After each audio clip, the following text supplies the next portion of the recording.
bid'ah. Tadi kan kita bagi bid'ah menjadi dua. Bid'ah pada amalan dan bid'ah pada akidah. Bid'ah pada amalan dan bid'ah pada akidah ya. Bid'ah pengertiannya apa? Yaitu cara yang diada-adakan dalam beragama, menyerupai metode yang syar'i. Maksudnya metode yang syar'i yang sesuai dengan agama. Dimaksudkan untuk menambah penghambaan. Orang buat bid'ah itu enggak ada tujuannya buruk. Enggak ada. Dia buat bid'ah supaya apa? Supaya lebih banyak ibadahnya. Ya kan? Supaya lebih banyak ibadahnya. Dia enggak puas dengan ajaran yang sudah ada dari Rasulullah SAW sehingga dia tambah. Nah, itu tuh, supaya lebih semangat ibadahnya kita tambahin. Ya. Jadi bid'ah itu mengada-adakan dalam agama ya sesuatu cara beribadah yang tidak diakui oleh syariat ya. Tujuannya apa? Tujuannya untuk menambah semangat dalam ibadah, ya kan? Jadi orang ahli bid'ah itu bukan mereka benci beribadah, justru karena saking semangatnya ibadah, mereka enggak puas dengan ibadah yang sudah ada, mereka tambahi, ya kan?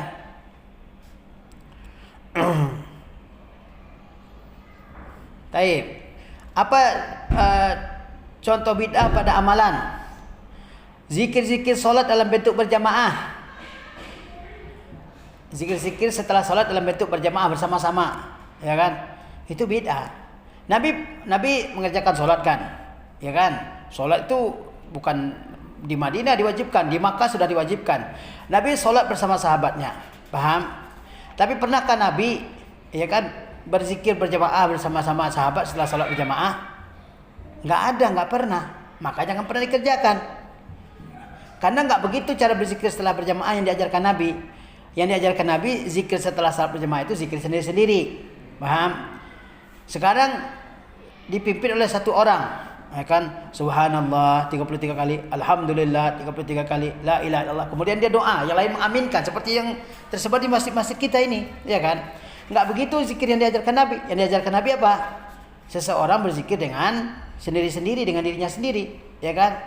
Nah, sekarang ini kalau kita sholat di masjid terus kita enggak doa, kayaknya ada yang kurang pada kita dianggapnya kan. Padahal yang sunnah apa?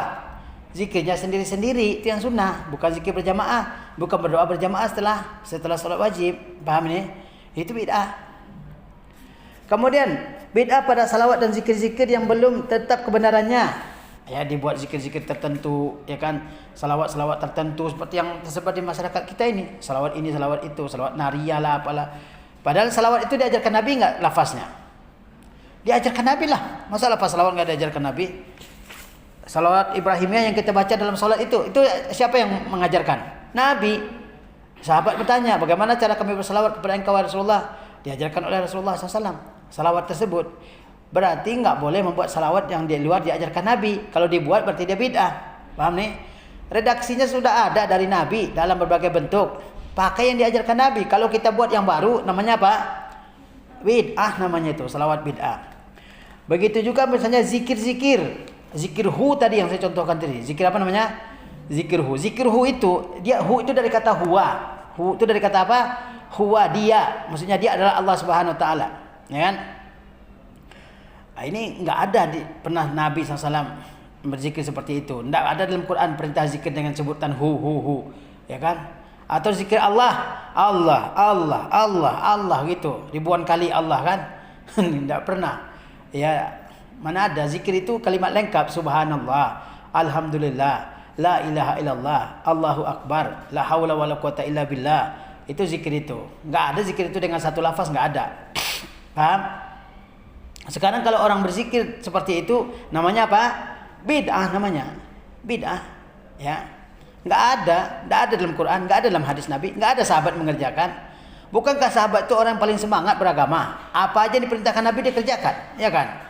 Kalau ada, mereka lebih dahulu dari kita.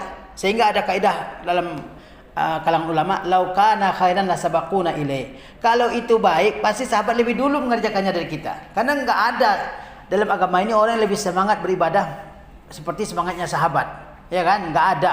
Kalau itu ada memang dari agama, pasti mereka lebih dulu dari kita. Kalau sahabat enggak ngerjakan, Quran enggak ada, hadis Nabi enggak ada, sahabat juga enggak ada mengerjakan, itu namanya apa? Namanya bid'ah ya. Kemudian misalnya termasuk bid'ah dalam amalan, merayakan maulid para nabi, para wali dan orang-orang soleh, ya kan? Nabi pernah, Al-Quran ada memerintahkan kita merayakan maulid? Nggak ada satupun ayatnya. Nabi pernah nggak? Wahai sahabatku, ayo adakan maulid ya untuk memperingati kelahiranku. Ada dikatakan Nabi gitu? Nggak ada. Sahabat pernah melakukan? Nggak ada. Ya kan? Sahabat nggak pernah, ya tabiin nggak pernah, atba'ut tabiin nggak pernah, al-aimatul kibar nggak pernah, imam-imam besar Ahmad, ya Syafi'i, Malik, Abu Hanifah dan imam-imam yang lain nggak pernah mengadakan. Maulid itu yang mengadakannya pertama adalah Bani Ubaidiyah. Bani Ubaidiyah adalah orang Syiah yang berkuasa di Mesir, Bani Fatimiyah, ya kan? Mereka bukan hanya merayakan Maulid aja, bukan perayaan Maulid Nabi aja. Maulidnya Hasan, Maulidnya Husain, Maulidnya Fatimah, Maulidnya Ali, Maulidnya Khalifah yang berkuasa, ya kan? Diadakan semua perayaan-perayaan itu oleh mereka. Mereka mau ada perayaan-perayaan terus gitu, sehingga bisa pesta pora terus, ya kan? Yang mengadakannya itu Bani Fatimiyah di Mesir 4 abad setelah Rasulullah SAW meninggal. Makanya nggak ada ajaran dari Quran, nggak ada. Mana dalilnya menunjukkan harus maulid? Kalau gembira dengan kedatangan Rasulullah SAW, gembira dengan diutusnya Rasulullah, bukan yang maulid, tapi dengan mengikuti beliau, ya kan? Kata beliau, kata mereka yang mengadakan maulid, dalilnya fabizalika falyafrahu. Karena itu bergembiralah kalian. Ya bergembiranya kedatangan Nabi apa intinya? Intinya kita ngikuti beliau dalam setiap ajarannya, ya kan? Nah, maulid para nabi nggak boleh. Nggak ada dalilnya yang menunjukkan. Kita bukan nggak mau, tapi karena nggak ada. Kalau memang ada dalil memerintahkannya, Al-Quran atau hadis Nabi, bolehlah kita lakukan. Ini kan nggak ada. Kenapa kita buat? Sekarang ini kayak maulid itu kayak jadi ukuran orang ikut mereka atau tidak. Oh dia nggak maulid, ini bukan golongan kita, ya kan? Kalau ada masjid musola yang nggak maulid, kayaknya kurang afdal gitu. Kemudian wali, maulidnya wali, haulnya wali misalnya, ya kan? Haulnya dia udah meninggal tahun keberapa dia meninggal, diperingati tiap tahun kan? Dan orang-orang soleh, ya, ini termasuk bid'ah ini, ya, memperingati maulid, memperingati hari lahirnya seorang wali. Wali itu apa? Wali itu apa? Ada definisi disebutkan oleh Allah dalam Al-Quran tentang wali. Allazina amanu wa kanu yattaqun. Kata Allah, ala inna awliya Allah la khaufun alaihim wa lahum yahzanun. Ketahuilah, wali-wali Allah itu tidak ada merasakan takut, tidak pula bersedih. Kemudian Allah jelaskan siapa wali-wali Allah itu. Allazina amanu wa kanu yattaqun. Itu orang yang beriman dan orang bertakwa, itu wali. Kalau dia enggak salat 5 waktu, bukan wali. Kalau dia suka mengusap madat, candu, bukan wali itu. Pembohong, bukan wali, ya kan? Suka berdusta, suka berbohong.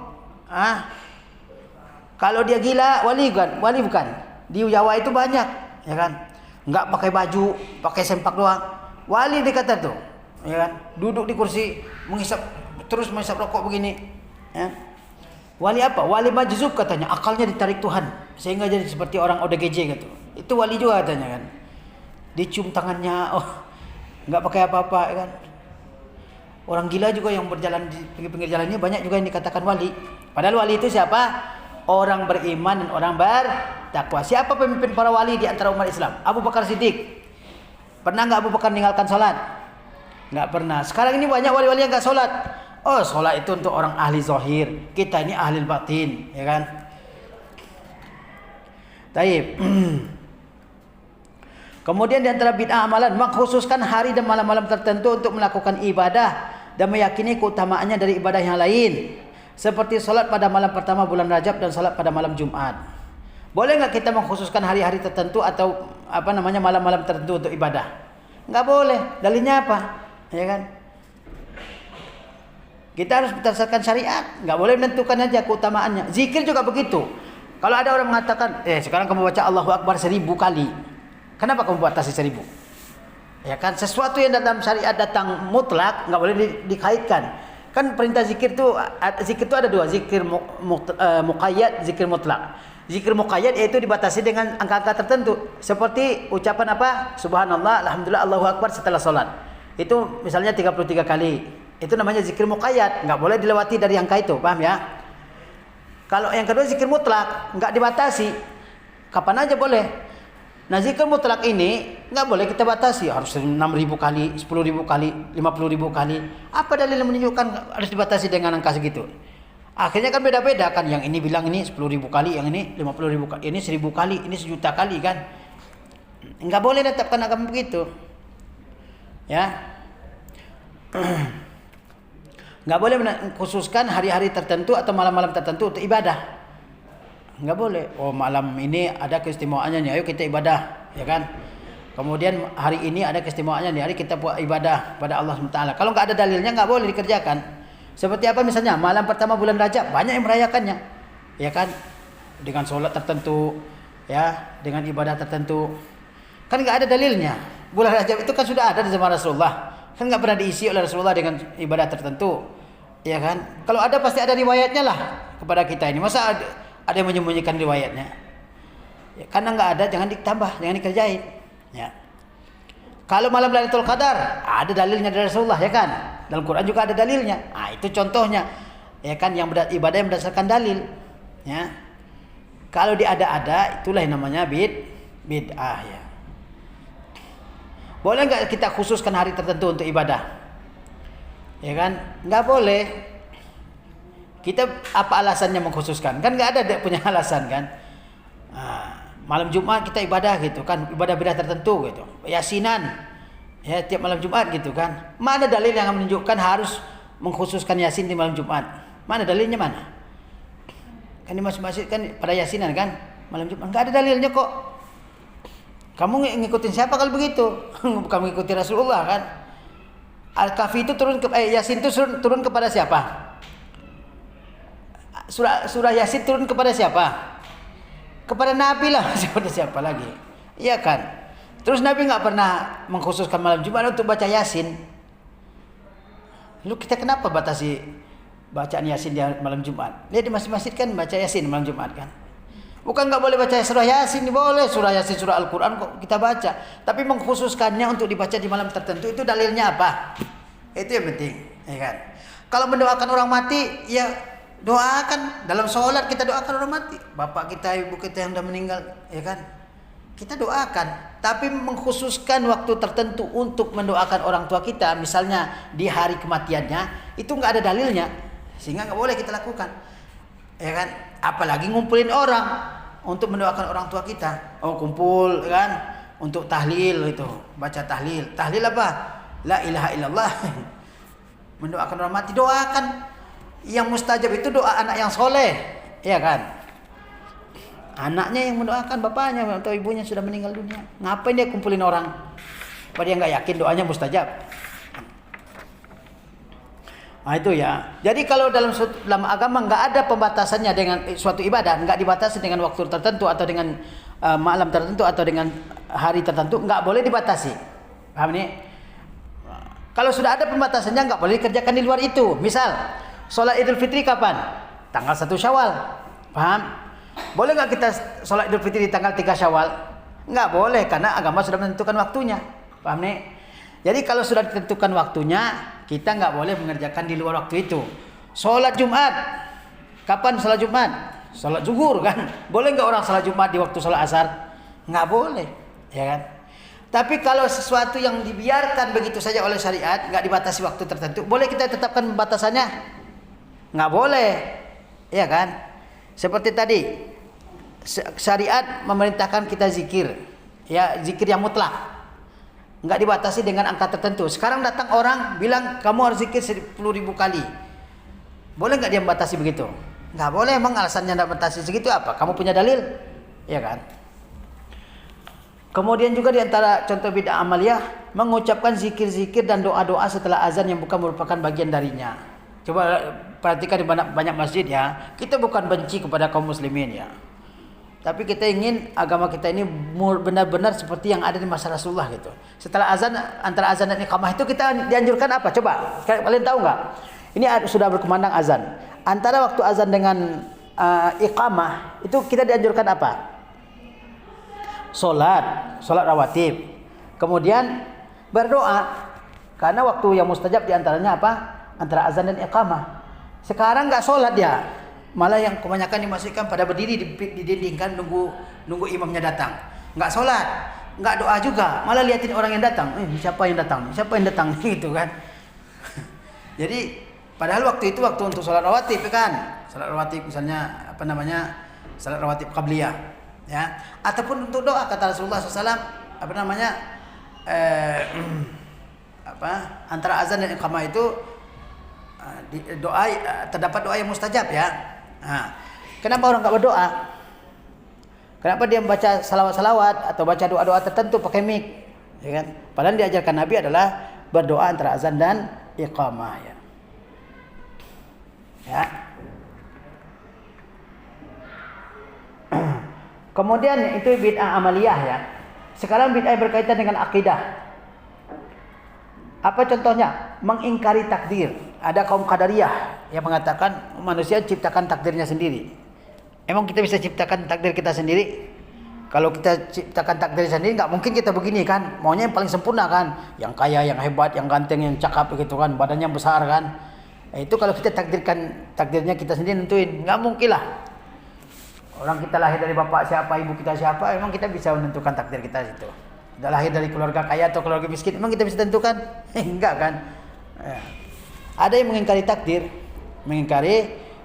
ya. Namanya kaum Qadariyah. Ini bid'ah dari segi akidah ini. Yang kedua, memalingkan makna-makna Al-Quran.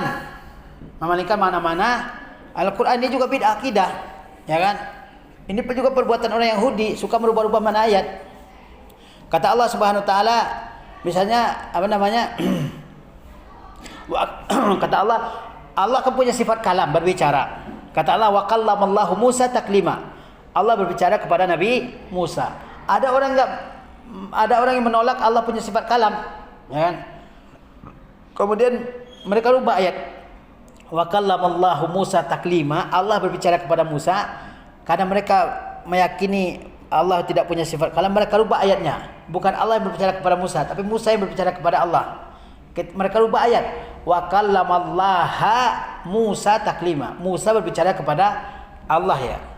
Padahal kata Allah apa? Allah berbicara kepada Musa. Paham nih? Mereka mengubah ayat karena enggak sesuai dengan keyakinan mereka, ya. Seperti Ar-Rahmanu 'alal 'arsy istawa. Allah beristiwa di atas aras, dirubah oleh orang yang enggak meyakini Allah istiwa menjadi Ar-Rahmanu 'alal 'arsy istaula, ya. Kemudian juga misalnya, ya, mengkafirkan para sahabat. Ada enggak orang mengkafirkan sahabat Nabi? Tahu enggak kamu ada orang-orang yang mengaku Islam tapi mengkafirkan sahabat? Siapa itu? Orang apa itu? Orang-orang Syiah, ya. Syiah itu salah satu ajaran mereka adalah, catat di situ, yang mengkafirkan para sahabat adalah Syiah dan Khawarij, ya. Sebagian sahabat kalau Khawarij. Syiah itu mengkafirkan semua sahabat kecuali 7 orang. Ya, kenapa mereka mengkafirkan para sahabat? Karena mereka menganggap Ali itu adalah imam yang ditunjuk langsung oleh Rasulullah SAW. Imam yang ditunjuk langsung untuk menggantikan Rasulullah SAW ketika beliau sudah wafat. Paham? Tapi ternyata sahabat semuanya enggak mengangkat Ali sebagai imam, malah mengangkat Abu Bakar Siddiq. Jadi mereka berkhianat kepada Rasulullah, kata orang Syiah. Paham ini? Sehingga mereka kafirkan para sahabat Nabi ridwanullah ta'ala alaihim. Kecuali beberapa orang saja. Siapa 7 orang yang enggak dikafirkan oleh Syiah itu? Ali bin Abi Thalib, ya kan? Ammar bin Yasir, Miqdad bin Aswad, Abu Dzar Al-Ghifari, kemudian Abu Sasan, ada berapa lagi itu? Ada 2 lagi, ya. Yang tidak dikafirkan oleh Bilal bin Rabah, Salman Al-Farisi, ya kan? Yang mereka katakan ini adalah pengikut Ali yang sebenarnya. Lebihnya kafir. Abu Bakar kafir, Umar kafir, Utsman kafir, kata mereka semua. Paham, ya? Karena enggak memilih Ali, enggak mengangkat Ali sebagai imam, kata mereka. Padahal Ali itu sudah ditunjuk langsung oleh Allah jadi imam, ya. Dan ditunjuk oleh Nabi jadi imam. Tapi sahabat enggak menunaikan perintah Rasulullah, sehingga mereka jadi apa? Jadi kafir. Ini bid'ah dalam agama, ya. Rasulullah meninggal tidak menentukan siapa pemimpin setelah beliau, meskipun ada isyarat yang menunjukkan bahwa beliau menunjuk Abu Bakar, ya. Ketika Rasulullah sakit, yang menggantikan imam Abu Bakar, ya. Ada orang datang kepada Rasulullah, wahai Rasulullah, dia minta sesuatu. Kemudian orang tersebut sebelum pergi dia bertanya kepada Rasulullah. Kata orang tersebut, wahai Rasulullah, seandainya saya datang lagi dan saya dapati engkau sudah meninggal, saya bertemu siapa? Kata Rasulullah, bertemu Abu Bakar. Itu isyarat yang menunjukkan bahwa Rasulullah mengisyaratkan agar memilih Abu Bakar Siddiq. Paham? Ini Syiah ini menuduh sahabat kafir semua. Bahkan lebih dari itu, ya kan? Mereka katakan sahabatnya adalah gerombolan orang-orang munafik yang enggak pernah tulus dari hatinya masuk Islam. Ya, tuduhan mereka. Padahal puluhan ayat dalam Quran memuji sahabat. Coba kita lihat ayat. Ketika Allah mengatakan kuntum khaira ummah, kalian umat terbaik. Ketika ayat itu turun, siapa yang dimaksud oleh ayat itu? Siapa? Kita sekarang atau sahabat yang hidup di masa itu? Kok kita kan belum ada waktu itu. Ayatnya apa bunyinya dalam surat Al-Imran? Kuntum khaira ummah, kalian umat terbaik. Ukhrijat linnas, yang dikeluarkan untuk manusia. Ta'muruna bil ma'ruf, mengajak kepada yang ma'ruf. Wa tanhauna 'anil munkar, mencegah dari yang mungkar. Wa tu'minuna billah, kalian beriman kepada Allah. Ketika ayat itu turun mengatakan kalian umat terbaik, siapa yang dimaksud dengan umat terbaik saat itu? Para sahabat Nabi kan. Adapun yang kita ini belum ada saat itu. Sahabat, kalian siapa? Sahabat kan. Al-Quran mengatakan kalian adalah umat terbaik, ya kan? Para sahabat Nabi termasuk di situ Abu Bakar, Umar, Utsman, sahabat yang utama. Ya termasuk juga sahabat yang yang tadi tidak diakui oleh Syiah tidak murtad. Mereka juga sahabat. Bilal, Abu Dzar, ya kan? Salman, sahabat-sahabat utama. Dan ingat ya, sahabat itu tidak ada yang bermusuhan sesama mereka. Tidak seperti klaimnya orang Syiah. Sahabat itu kan yang benar imannya itu cuma 7 orang, yang lainnya jadi munafik semua. Enggak. Sahabat saling mengasihi. Bilal yang memerdekakannya siapa? Abu Bakar Siddiq, ya kan? Sehingga Umar mengatakan Abu Bakar sayyiduna a'taqa sayyidana. Abu Bakar itu pemimpin kita, memerdekakan pemimpin kita, yaitu Bilal. Karena memerdekakan Bilal adalah siapa? Abu Bakar Siddiq radhiyallahu taala anhu, ya. Dan makanya kita berhati-hati dari orang yang mencela siapa? Sahabat Nabi ridwanullah taala alaihim. Quran saja memuji mereka, laqad radhiyallahu anil mu'minin. Ya, Allah ridha kepada kaum mukmin. Ketika ayat itu turun, siapa orang mukmin? Para sahabat. Iz yubayyi'unaka tahta syajarah. Ketika mereka berbaiat kepadamu di bawah sebuah pohon. Ya. Wa alima ma fi qulubihim. Allah tahu apa yang ada dalam hati mereka. Apa? Keimanan, ya kan? Wasabiqunal awwalun minal muhajirin wal ansar, ya, wallazina tabauhum bi ihsan radhiyallahu anhum wa radu'an. Orang-orang terdahulu lagi pertama-tama masuk Islam dari kalangan muhajirin dan ansar. Muhajirin dan ansar itu sahabat atau bukan? Sahabat muhajirin, sahabat ansar, ya kan? Allah ridha kepada mereka, Allah senang kepada mereka, Allah cinta dengan mereka.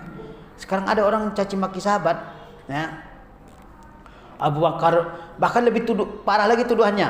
Dia bilang itu yang mereka berusaha berkonspirasi agar Abu Bakar cepat-cepat jadi khilafah. Ya, tuduhan mereka ini orang Syiah ini. Akhirnya mereka berempat, yaitu Abu Bakar, Umar, Aisyah dan Hafsah, itu berkonspirasi supaya membunuh Rasulullah, supaya Abu Bakar cepat-cepat jadi khalifah gitu kan. Saking hausnya Abu Bakar pengen jadi khalifah, kata mereka. Apa yang didapatkan oleh Abu Bakar dengan jadi khalifah? Dia enggak dapat apa-apa, kekayaannya enggak bertambah, ya kan? Baik.